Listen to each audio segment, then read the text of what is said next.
ఆయన సముద్రము మీద నడుచుట శిష్యులు చూచి తొందరపడి భూతము అని చెప్పుకొని భయము చేత కేకలు వేసిరి.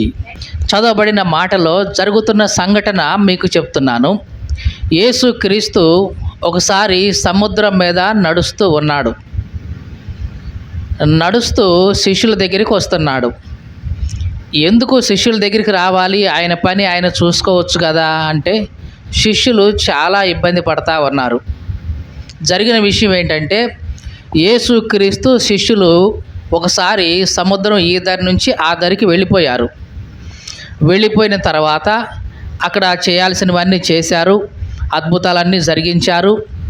యేసు ప్రభు అన్నాడు, నాకంటే ముందుగా మీరు అద్దరికి వెళ్ళిపోండి అని సాయంకాలం అప్పుడు వాళ్ళని పంపించేశాడు. వాళ్ళు ఒక దోణి చూసుకొని ఆ దోణిలో అందరూ ఎక్కేసి ఈ దరికి వస్తున్నారు. తెల్లారే సమయం అవుతుంది. రాత్రి 4వ జాము అయిపోయింది. ఆ సమయంలో సాయంకాలం వరకు యేసుక్రీస్తు ప్రార్థనలోనే ఉన్నాడు. ప్రార్థనలోనే ఉండి ఇక తెల్లవారుజాము 4వ జాములో, తెల్లవారుజాము అంటే 4వ జామని అంటే ఇక్కడ జాము అనగానే చాలామంది రాత్రికి ఎన్ని జాములు, 2 జాములా, 3 జాములా, 4 జాములా అనేవాళ్ళు ఉన్నారు. పాత నిబంధనలో 3 జాములుగా విభజించేవాళ్ళు. రేయి మొదటి జాము అనేవాళ్ళు, నడిజాము అనేవాళ్ళు, తెల్లవారుజాము అనేవాళ్ళు. క్రొత్త నిబంధనకు వచ్చిన తర్వాత రోమీలు వాళ్ళ పరిపాలన సౌలభ్యం కోసం రాత్రిని 4 జాములుగా విభజించి వాళ్ళు లెక్కలేసుకుంటూ వచ్చారు. అందుకనే ఇక్కడ చదవబడిన మాటలో రాత్రి 4వ జాము అని ఉంటుంది. 4వ జామున నడుచుకుంటూ వారి దగ్గరికి వచ్చాడు. ఎందుకు అంటే ఆ సమయంలో వాళ్లకు తుఫాన్ ఎదురయ్యింది. అల్ల చేత నావంతా కొట్టబడతా ఉంది. ఆ సమయంలో వాళ్ళ ప్రయత్నాలు వాళ్ళు బాగా చేశారు, కానీ ఏది ఫలితం దొరకల. చివరికి వీళ్లకు సహాయం చేయడం కోసమే యేసుక్రీస్తు 4వ జామున, ఏ టైంలో? రాత్రి సమయంలో 4వ జాములో యేసుక్రీస్తు వీళ్లకు సహాయం చేయడానికి వస్తున్నాడు. కానీ సహాయం చేయడానికి వస్తున్న యేసుక్రీస్తుని వీళ్ళు ఏమనుకుంటున్నారు? భూతం అని చెప్పుకొని భయపడ్డారు. దేనివల్ల అంటే తొందరపడి చూశారు. తొందరపాటుతో చూశారు కాబట్టి సహాయం చేయడానికి వచ్చిన యేసుక్రీస్తుని వీళ్ళు ఏమనుకుంటున్నారు? దేవుడు అనుకోవాలి. నిజానికి కదండి, ఎవరైనా మనం ఆపదలో ఉన్నప్పుడు మనకు సహాయం చేయడానికి వస్తే వాళ్ళని ఏమంటాం? దేవుడు లాంటోడండి అంటాం. దేవుడు లాంటోడు అంటానికి దేవుడు అంటానికి తేడా ఉంది. ఈ లోకంలో ప్రతి మనిషిని కూడా మనం దేవుడు లాంటోడండి అని అంటాం, తప్పేమి కాదు. కానీ దేవుడండి అని అంటే మాత్రం తప్పే. ఇది అర్థమైందా? చాలామంది తెలియక మహానుభావుడండి, ఆయన దేవుడండి అనేవాళ్ళు ఉన్నారు. దేవుడు లాంటోడు అనొచ్చు, తప్పేమీ కాదు.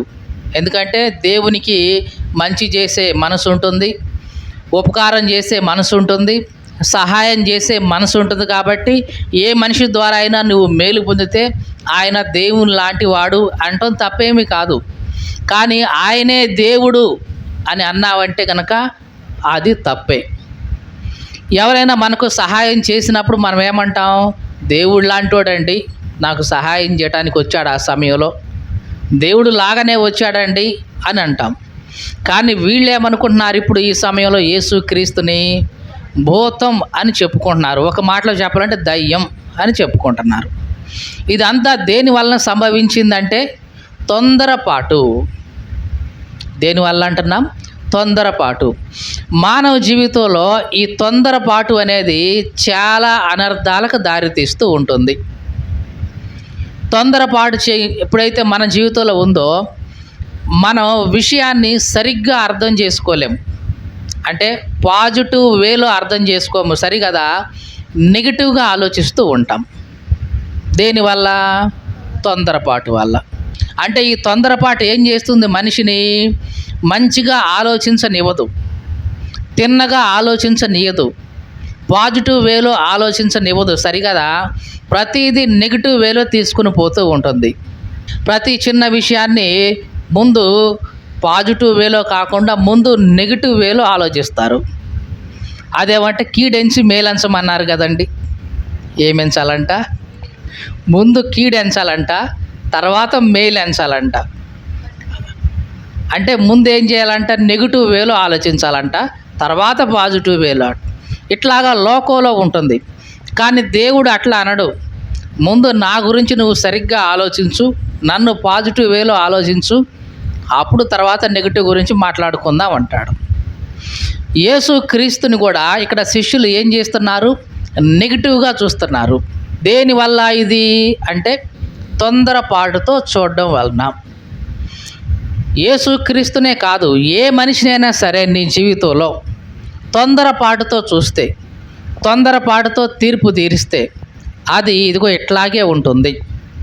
నీకు సహాయం చేయటానికి వాళ్ళు వస్తారు, కానీ నువ్వేమనుకుంటావు? వీళ్ళు నాకేదో కీడు చేయడానికి వస్తున్నారు అని భ్రమిస్తావు. ఎందుకు? తొందరపాటు వల్ల, నెగిటివ్ ఆలోచనల వల్ల. అందుకే యేసుక్రీస్తు మానవ జీవితాన్ని గురించి చెప్పేటప్పుడు ఆ నెగిటివ్నెస్ని ముందు కాకుండా పాజిటివ్నెస్ని పెడుతూ వచ్చాడు. యేసుక్రీస్తు బోధించిన బోధలు కానీ, ఆయన చేసిన ప్రసంగాలు కానీ మనం బాగా చదివితే కనుక ఆయన నెగిటివ్ని మనుషుల్లోకి ఇంప్రెస్ చేయలేదు, కానీ పాజిటివ్నెస్నే ఇంప్రెస్ చేస్తూ వచ్చాడు. అది కూడా దేవుని గురించి. చాలామంది దేవుడు అనగానే వామ్మో దేవుడండి, అది చేయకపోతే శాపం వచ్చిద్దండి, అది చేయకపోతే నాకు కీడు వచ్చిద్దండి, అది చేయకపోతే ఇంకేదో జరుగుద్ది, దేవుడు నాకేదో చేస్తాడు అనే ఒక భయంతో దేవుడి దగ్గరికి వస్తూ ఉంటారు. కానీ యేసుక్రీస్తు వచ్చిన తర్వాత దేవుణ్ణి అట్లాగా పరిచయం చేయాలి ఆయన. ఇదిగో మీ తండ్రి, మీ తండ్రి, మీ పరలోకపు తండ్రి, మీ తండ్రి అని ఎట్లాగా పరిచయం చేస్తూ వచ్చాడు. మీకు అర్థమైందా? మీరు మత్తయి సువార్త 5వ అధ్యాయం, 6వ అధ్యాయం, 7వ అధ్యాయం ఆ కొండ మీద ప్రసంగం అంతా చదివి చూడండి. యేసుక్రీస్తు దేవుడి గురించి మనుషులకి ఎట్లాగా చెప్పాడంటే, ఇదిగో పరలోకమందున్న మీ తండ్రి, రహస్యమందు చూచే నీ తండ్రి, ఇదిగో నీ తండ్రి, మన తండ్రి, పరలోకపు తండ్రి అని అట్లాగా దేవుణ్ణి ఒక పాజిటివ్ వేలో మనుషులకు చూపించాడు తప్ప నెగిటివ్గా మనుషులకు చూపించలేదు. కానీ యేసుక్రీస్తు కంటే ముందున్న శాస్త్రులు కానివ్వండి, పరిసయ్యులు కానివ్వండి, మత పెద్దలు కానివ్వండి, దేవుని ఎట్లాగా చూపించారంటే ఒక పెద్ద భూతంలాగా చూపించి, ఇదిగో 10 ఆజ్ఞలు ఉన్నాయి, తప్పనిసరిగా నువ్వు వీటిని పాటించాల్సిందే, పాటించకపోతే జాగ్రత్త, చస్తావు అని ఒక నెగిటివ్ వేలో దేవుణ్ణి చూపించారు. అందుకని ఆ రోజుల్లో మనుషులు దేవుని దగ్గరికి రావడానికి చాలా వెనకాడేవారు, జంకేవారు, భయంతో వచ్చేవాళ్ళు. కానీ యేసుక్రీస్తు వచ్చిన తర్వాత, యేసుక్రీస్తు దేవుణ్ణి చూపించే విధానం వాళ్ళకి తెలిసిన తర్వాత అందరూ కూడా పరిగెత్తుకుంటూ వచ్చారు ఆయన వైపు. మీకు అర్థమైందా ఈ మాట? కాబట్టి యేసుక్రీస్తు ఎప్పుడూ కూడా మనుషుల్లో పాజిటివ్నెస్నే చూపించాడు తప్ప నెగిటివ్నెస్ని దేవుని దృష్టిలో చూపించలేదు. కానీ ఇక్కడ శిష్యులు చేస్తుంది ఏమిటి? భయపడుతున్నారు, తొందరపడ్డారు.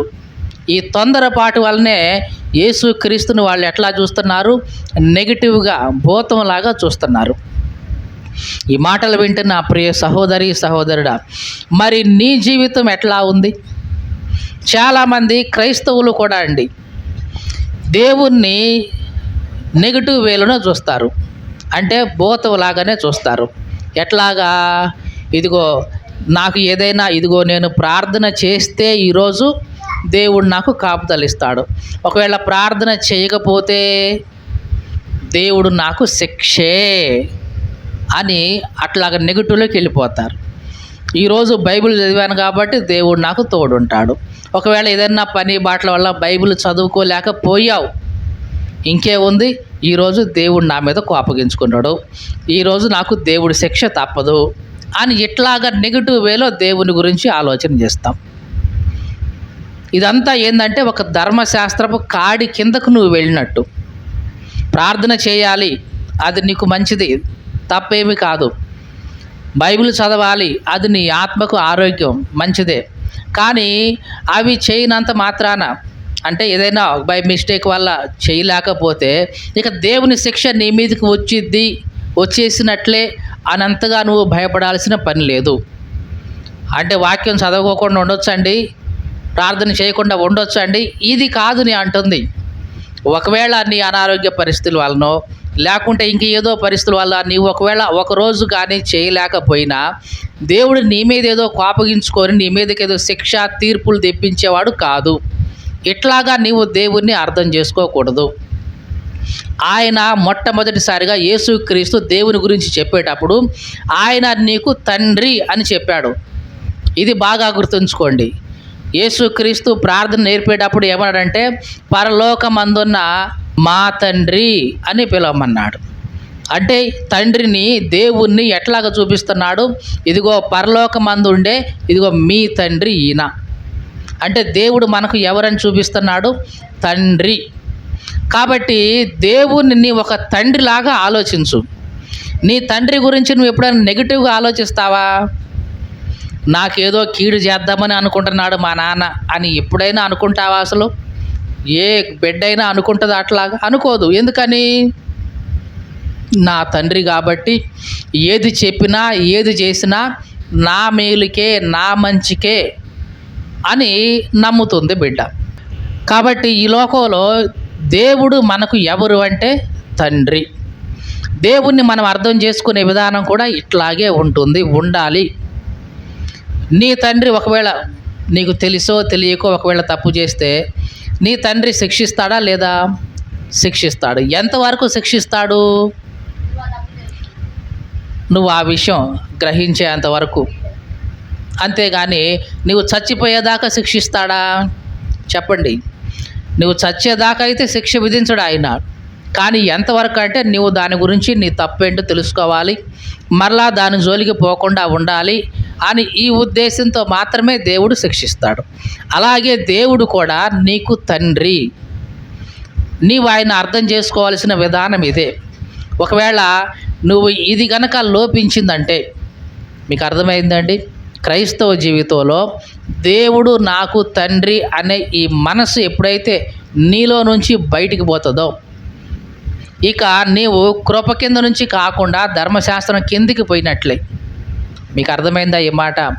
దేవుడు నాకు తండ్రి అనే మాట నీ మనసులో ఎప్పుడూ తిరుగుతూ ఉండాలి.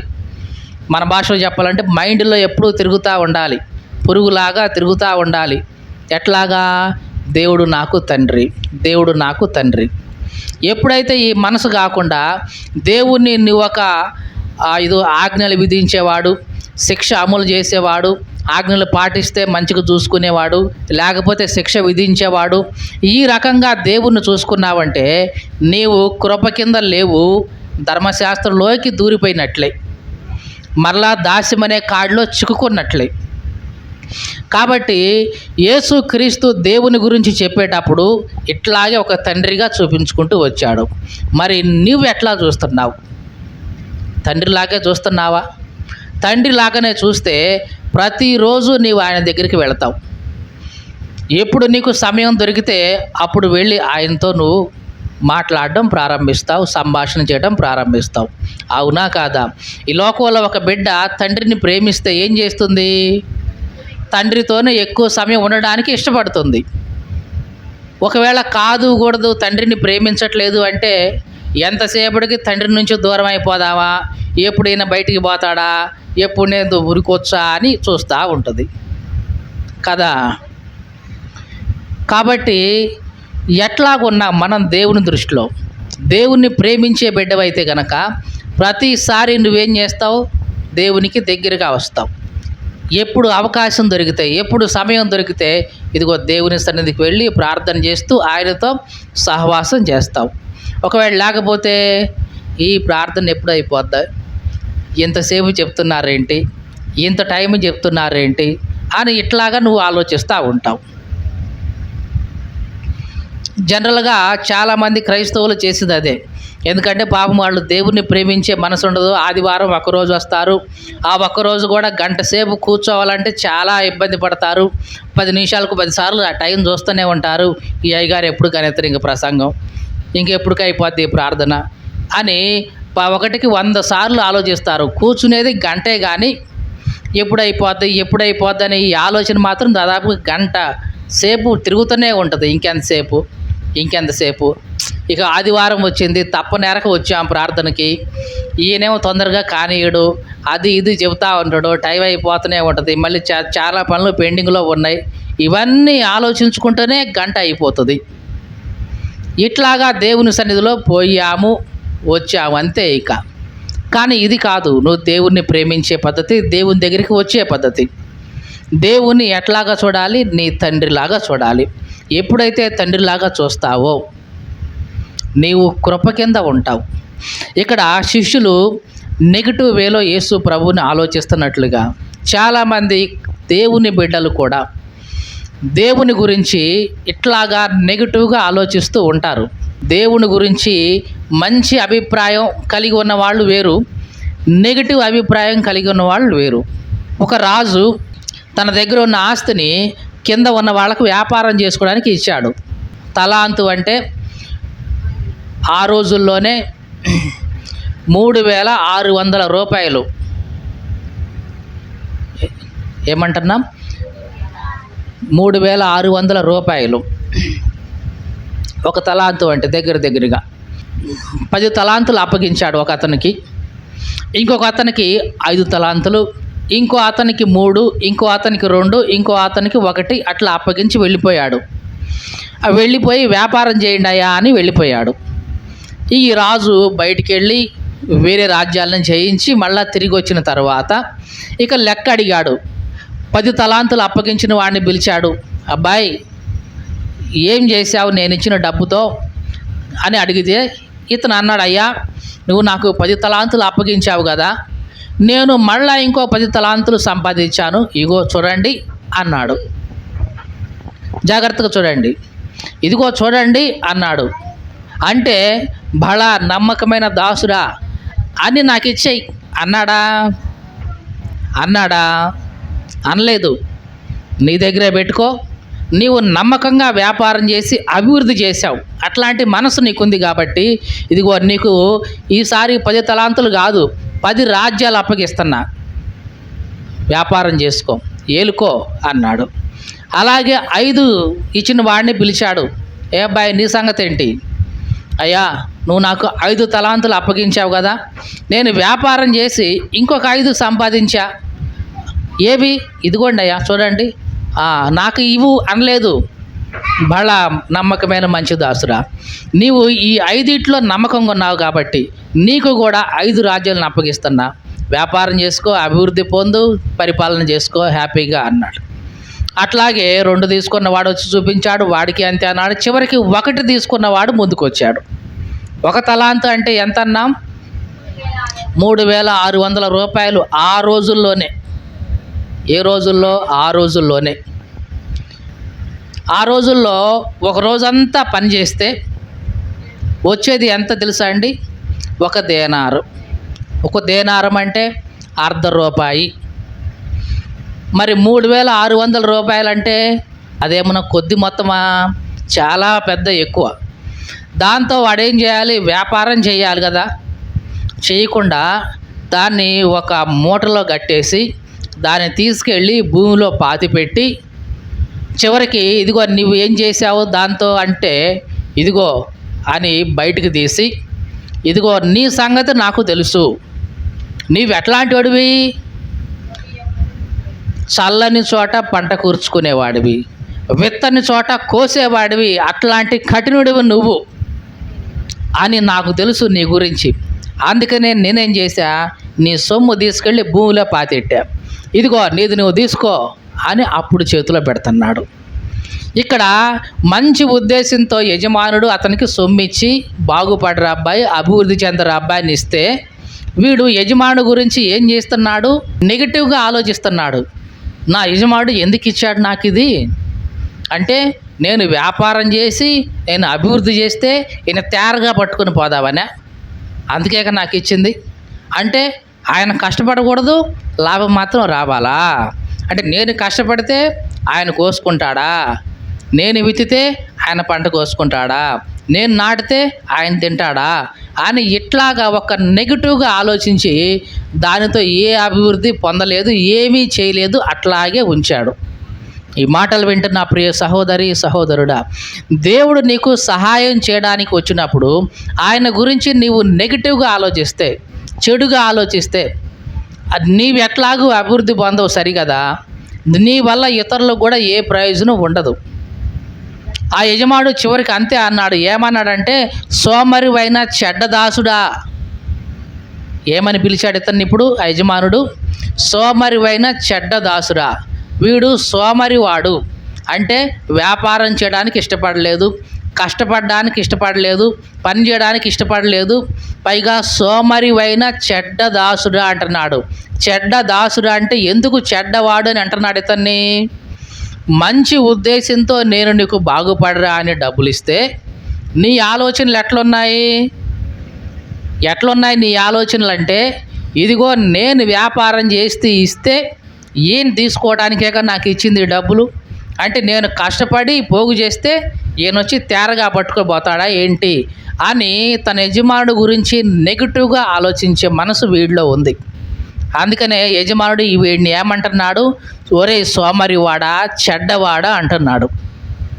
ఈ మాటలు వింటున్న ప్రియ సహోదరి సహోదరుడా, దేవుడు కూడా ఒకవేళ నీ గురించి ఇట్లాగే ఒకవేళ ఉన్నాడేమో. ఎందుకంటే నీవు దేవుడి గురించి నెగిటివ్గా ఆలోచించినప్పుడు నిన్ను కూడా దేవుడు ఎట్లాగే పిలుస్తాడు, సోమరివైన చెడ్డదాసురా అని. ఏమంటున్నాడు? నేను చలని చోట పంట కూర్చుకునేవాడినా, విత్తని చోట కోసేవాడినా అని నీకు తెలుసా? మరి తెలిస్తే నా డబ్బు తీసుకెళ్ళి బ్యాంకులో పెట్టవచ్చు కదా. ఏమన్నాడు? నా డబ్బు తీసుకెళ్ళి బ్యాంకర్స్ దగ్గర పెట్టవచ్చు కదా. సావుకారులు అంటే అక్కడ బ్యాంకర్స్ అని ఉంటుంది ఇంగ్లీష్లో. బ్యాంకర్స్ అంటే తెలుసు కదా, మన భాషలో చెప్పాలంటే పోయి బ్యాంకులో పెట్టచ్చు కదా. బ్యాంకులో పెడితే ఏమొస్తుంది? వడ్డీ అన్న వచ్చేది కదా. నువ్వు ఎట్లాగో కష్టపడి అభివృద్ధి చేసే మనసు నీకు లేదు, తీసుకెళ్ళి బ్యాంకులో అన్న పడేస్తే వడ్డీతో సహా నేను వచ్చి తీసుకునేవాడిని కదా. నువ్వు వాడుకోలేదు, బ్యాంకులో వేస్తే ఏమవుద్ది? వాళ్ళు వేరొకళ్ళకి ఇస్తూ ఉంటారు, అది వాళ్ళకు ఉపయోగపడుతూ ఉంటుంది. నువ్వు దాన్ని వాడుకోలేదు, ఇతరులు వాడుకునేలాగా దాన్ని చేయలేదు. ఎట్లాంటి సోమరివి నువ్వు, ఎట్లాంటి చెడిన మనసు ఉంది నీలో. కాబట్టి నీవు ఇక ఏమాత్రం కూడా ఉండడానికి అర్హుడివి కాదు. వీడి కాళ్ళు చేతులు కట్టి చీకట్లోనికి పడేసేయండి. ఇది దేవుడు నీకు ఇచ్చే తీర్పు. ఈ లోకంలో చాలామంది మనుషులు దేవుడి గురించి ఇట్లాగే నెగిటివ్గా ఆలోచిస్తూ ఉంటారు. అట్లాంటి వాళ్ళకు పొందే తీర్పు ఏంటంటే ఇదే. ఒరేయ్, నేను నీకు మంచి చేద్దామని నీ ముందుకు వచ్చా, నీకు మేలు చేద్దామని నీ దగ్గరికి వస్తున్నా, నీకు సహాయం చేద్దామని నీ దగ్గరికి వస్తే నీవు నన్ను ఎట్లాగా చూస్తున్నావు? నేనేదో నీ సొమ్ము దోచుకొని పోయేవాడిలాగా నువ్వు చూస్తున్నావు, అంతే కదా. నేనేదో నీకు శిక్ష విధించి నేను నరకంలో పెట్టేవాడిలాగా నువ్వు చూస్తున్నావు. నేనేదో నీ దశం భాగాలు కావాలి, నీ ప్రతిష్టార్పణలు నాకు కావాలి, ఇదిగో నువ్వు పండించిన దాన్ని మొత్తం నాకు కావాలని నీ సొమ్ము మీద దోచుకుపోవడానికి వచ్చిన వాడిలాగా నన్ను నువ్వు చూస్తున్నావు. నన్ను నువ్వు అర్థం చేసుకున్న విధానం ఎట్లాగే ఉంది. కాబట్టి నీవు ఇక్కడ ఉండడానికి తగిన వాడివి కాదు, నీవు నరకానికే సరిపోయిన వాడివి. ఆ నరకంలోకి నెట్టేసేయండి అని దేవుడు తీర్పిస్తాడు. జాగ్రత్త. ఈ మాటలు వింటున్న ప్రియ సహోదరి సహోదరుడా, మరి నీ సంగతి ఎట్లా ఉంది? దేవుడు వాక్యం నీకు వినబడుతుందంటే నీకు సహాయం చేయడం కోసమే, నీకు మేలు చేయడం కోసమే. నువ్వు తప్పుడు మార్గంలో వెళ్తుంటే నిన్ను సరి చేయడం కోసమే. నీవు ఒకవేళ వక్ర మార్గంలో వెళుతుంటే నిన్ను తిన్నగా చేయటం కోసమే. అంతే తప్ప నీ నుంచి దేవుడికి ఏదో కావాల్సి లేదు. మీకు అర్థమైందండి? దేవుడు అంటాడు, వెండి నాది, బంగారం నాది, 1000 కొండల మీద ఉన్న పశువులు నావే, భూమి నాదే, దాంట్లో ఉన్న సర్వస్వం నాదే, నువ్వు నాకు ఇచ్చేదేంటి? మీకు అర్థమైందా ఈ మాట? సమస్తము దేవునివే, ఆయనకు నువ్వు ఇవ్వాల్సింది ఏమీ లేదు, నీ దగ్గర నుంచి ఆయనకు కావాల్సింది ఏమీ లేదు. మరి ఎందుకు దేవుడు నీ దగ్గరికి వస్తున్నాడు? నీకు మేలు చేద్దామని, నీకేదో సహాయం చేద్దామని దేవుడు నీ దగ్గరికి వస్తుంటే, మరి నీవు ఎట్లా చూస్తున్నావు ఆయన్ని? తొందరపడి చూసి ఆ వస్తున్న దేవుణ్ణి కాస్త దయ్యంలాగా చూస్తున్నావు నువ్వు. మీకు అర్థమవుతుందండి? దేవుడే వస్తుంది దగ్గరికి, కానీ నువ్వు ఎట్లా చూస్తున్నావు ఆయన్ని? దెయ్యముని దగ్గరికి వస్తున్నట్లుగా చూస్తున్నావు. జాగ్రత్త. దేవుడు నీకు ఎప్పుడైనా మేలే చేస్తాడు తప్ప కీడు చేయడు. సహాయమే చేస్తాడు తప్ప నీ దగ్గర నుంచి దోచుకొని పోయేవాడు కానే కాదు. ఇది నీకు గుర్తుంటే చాలు. ఒకవేళ ఆయన నీకు శిక్ష విధించినా అది నీ మేలు కోసమే. ఒకవేళ నిన్ను తాత్కాలికంగా కొంచెం ఇబ్బందికి గురి చేసినా అది నీ మేలు కోసమే. ఎప్పుడైతే నీవు ఇది తెలుసుకుంటావో నీ జీవితంలో ఎప్పుడు ఇక ముందుకెళ్తూనే ఉంటావు ఆత్మీయంగా. ఎన్నడూ కూడా ఇక వెనకబడవు. ఎప్పుడైతే ఇది తెలుసుకోలేదో వెంటనే నిరాశకులు అయిపోతూ ఉంటావు. చూసివని ఎంత ప్రార్థన చేసినా, ఎంత భక్తి చేశా, ఎంత చేశా దేవుడు నాకేం చేసిన అసలు అని చిన్నగా నిరాశకు లోనైపోతావు, భక్తిలో జారిపోతావు, ఆత్మీయతలో అణిగిపోతావు, చిన్నగా లోకంలో కలిసిపోతావు. అలా కాకుండా దేవుడు నాకు తండ్రి, ఆయన ఏం చేసినా నా మేలు కోసమే చేస్తాడు తప్ప ఆయన నాకు కీడు తలపెట్టాలని ఉద్దేశం ఆయనకి ఎప్పుడూ ఉండదు. అలా ఉండేది కాదు నా దేవుడు మనసు అని ఎప్పుడైతే నీవు సరిగ్గా ఆలోచిస్తావో తప్పనిసరిగా దేవుడు కూడా సంతోషిస్తాడు. నన్ను నువ్వు సరిగ్గా అర్థం చేసుకున్నావు కాబట్టి ఇదిగో నీకు ఇంకా అభివృద్ధి తీసుకొస్తానని దేవుడు నిన్ను ఇంకా పైకి లేవనెత్తాడు.